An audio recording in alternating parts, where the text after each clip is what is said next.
For the first time after her re-election, Sheikh Hasina, the Prime Minister from Bangladesh, gave an interview to an international broadcaster, and that was with Deutsche Welle. We talked about her priorities, about her fears, and what she wants to leave behind once she will have left the office.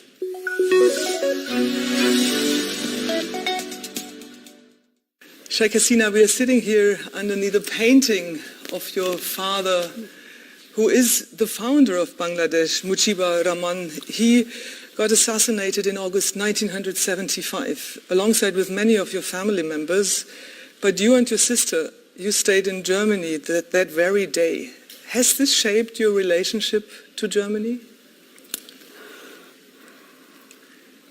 Well, you see, with German, we have always good relationship. And 1975, as my husband, he was a nuclear scientist, and he was working at Karlsruhe University. So we just went there for a holiday, for a few days. That time I was a student of Dhaka University, but I have two kids, and I took my sister with me. I said, let's go there. We will be in a university area. You will get very good environment for study. Mm-hmm.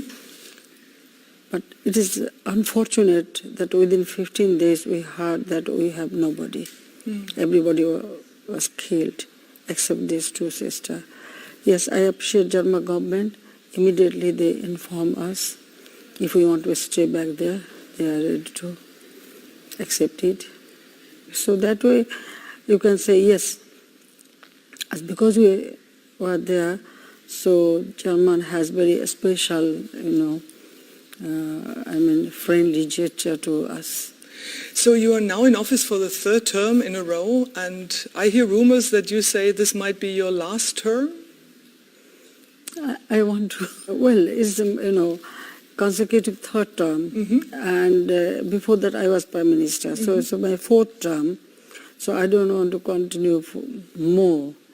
I think that everybody should take a break, and then we can make accommodation for younger generation.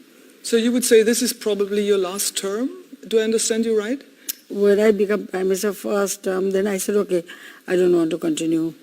I want to let others to do, but I couldn't stop because, actually we are struggling for establishing democracy and people's emancipation. That's what I would love to talk with you about, Prime Minister. So what would you like to accomplish within these next 5 years?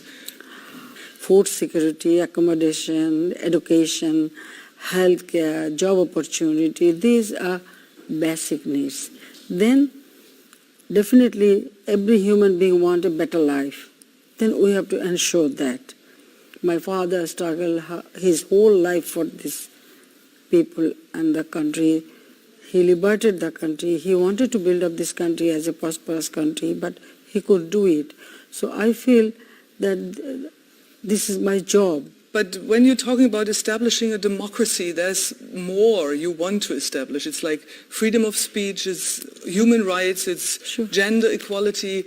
What are you going to do in this regard? Listen, actually, what you see now in the country, it is not like this. As because our country ruled by military dictator, time and again, no movement, freedom of movement. That was the situation. We had only one television, no private television, no one can exercise their freedom of speech. So you say you're coming really... Actually, I bring a lot of change. Mm-hmm. 1996, when first time I became Prime Minister, first thing I decided that I will open up everything to the private sector. One thing is to ensure freedom of speech, ensure people's freedom of movement and right. And our first priority was to ensure food security. Mm-hmm. So country become self-sufficient in food. Then education, that is also very, very important, Because unless you educate people, how can you build up this country as a poverty-free country? So, Prime Minister, would you consider education one of your priority? We took initiative that we should ensure that each and every one should get food security and side-by-side education. We started building schools where there is no school and also encourage children to go to a school. We started giving mother some money or some facilities so that she should send their children to the school. So that way we encourage them for education. And for healthcare, we started establishing community healthcare center. What I feel that the basic needs, that food, shelter, education, then job opportunity, that is also, and also security. So it is their human rights. Which role does freedom of speech play for you? You just said that earlier on there were only state-ruled media. This is changing in your country. Is it like also a basic need that people have the freedom of expression? Oh yes, of course, they can. And you support that 100%? 100%. Also critical voices who criticize your style of leadership or your decisions? Would you say this is part of a democracy? Listen, if you work more, then you will hear more criticism. But you should ask my people whether they are satisfied or not, what they think, whether they are getting all what they need, whether I can provide this. We all remember, I think the world does as well, the situation of bloggers here in Bangladesh some years ago. Many of them got murdered and killed on the streets. Well, some incident happened, but immediately we took action. Now, the terrorism become a worldwide problem. And Bangladesh also face some extent. But immediately we take action. We declare zero tolerance to terrorism. And we could have controlled that. Yeah. How do you do that? I mean, zero tolerance, it sounds so easy to do. It is not that easy. It is very complicated, it is true. But what I did, well, in one hand, I strengthened our law enforcement agencies and we trained them and special arrangement for them. But what is more effective, that is, I just directly I go to the people. I call upon the people. But besides the awareness, you needed to build a coalition with fundamentalist groups like Hifazat Islam during the election. So do they want something out of that now? I told you that in this country, everybody has freedom of speech. So they have also right to spell out what they want. But what we have to do, of course we have to do, because we already passed the law about the marriage age. And there also we are involving whole society.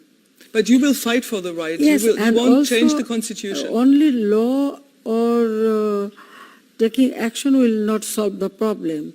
But what I have done, that our education for girls is totally free up to 12th class. Then we provide a stipend for them. Free books we distribute for all students.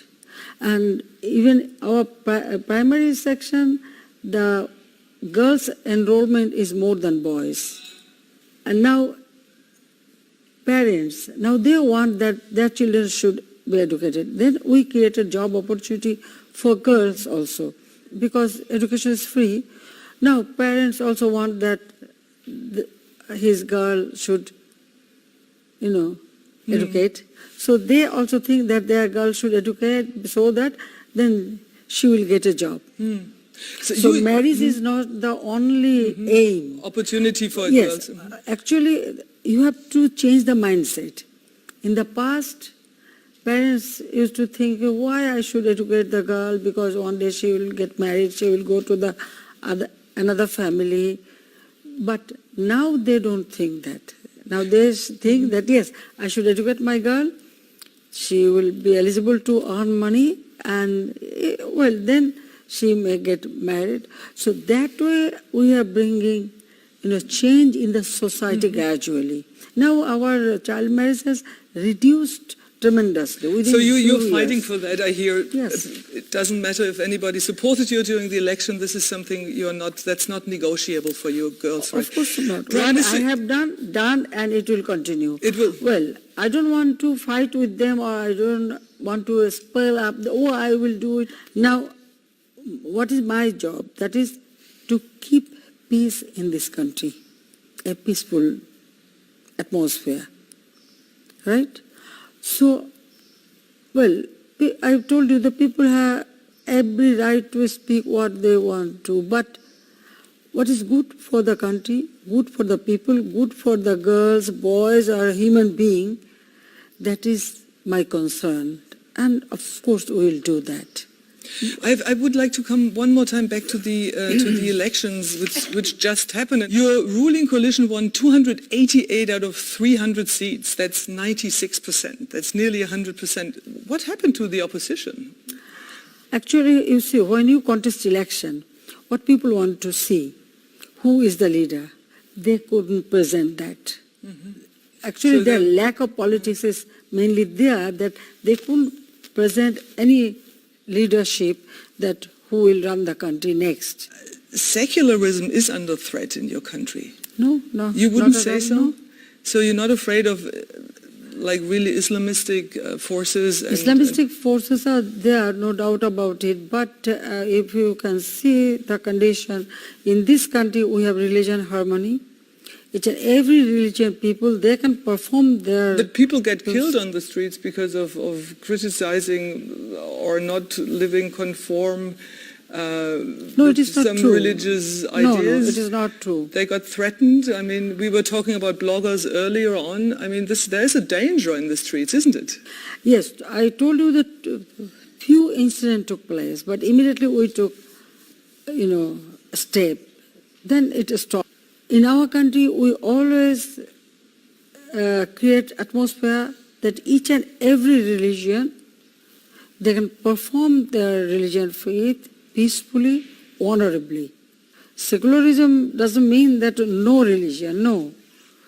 We believe in religion and everybody should have their right, and we have religion harmony. So you don't feel any threat? Islam is a religion for peace. Now, only few people, sometimes they use it, but that is the wrong way. They shouldn't do it. Prime Minister, thank you so very much indeed. Thank you.